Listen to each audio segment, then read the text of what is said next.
সুপ্রিয় শিক্ষার্থীরা, কেমন আছো তোমরা? তোমাদের জন্য আজকে একটি গুরুত্বপূর্ণ ভিডিও নিয়ে হাজির হলাম। এটা তোমাদের আগামী অর্ধবার্ষিকী পরীক্ষার অল্প কিছুদিনের মধ্যেই শুরু হবে।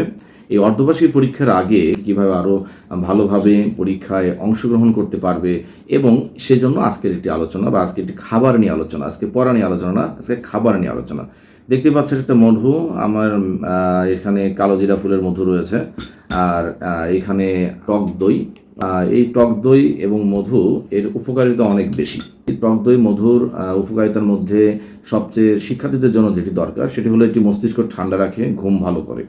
এবং মস্তিষ্ক ঠান্ডা এবং যখন ঘুম ভালো হবে তখন একটি শিক্ষার্থী খুব স্বাভাবিকভাবেই তার পরীক্ষা ভালো দিতে পারবে এবং সে ভালো কিছু করতে পারবে। এখন এই খাওয়াটা আসলে কিভাবে খায়, তার মানে আমরা যদি এখানে টক দই নিচ্ছি। টক দই আমি নিলাম 3 চামচের মতো টক দই নিলাম।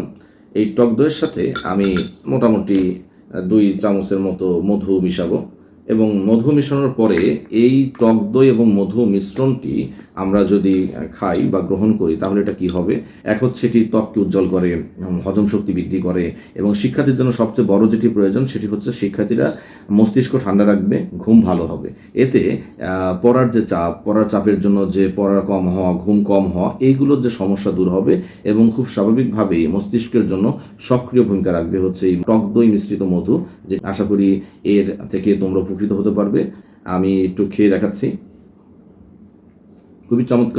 খুব চমৎকার স্বাদ আসে।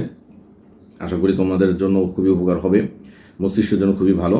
এটি মস্তিষ্ক ঠান্ডা রাখে এবং মস্তিষ্কের ঘুম ভালো হয়, যা বর্তমান শিক্ষার্থীদের জন্য খুবই দরকার।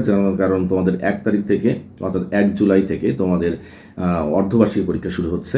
আশা করি তোমরা যদি প্রতিদিন সকালবেলা এরকম টক দই এবং মধু একসাথে খেতে পারো, আশা করি তোমাদের জন্য খুব উপকার হবে। ধন্যবাদ সকলকে। আসসালামু আলাইকুম।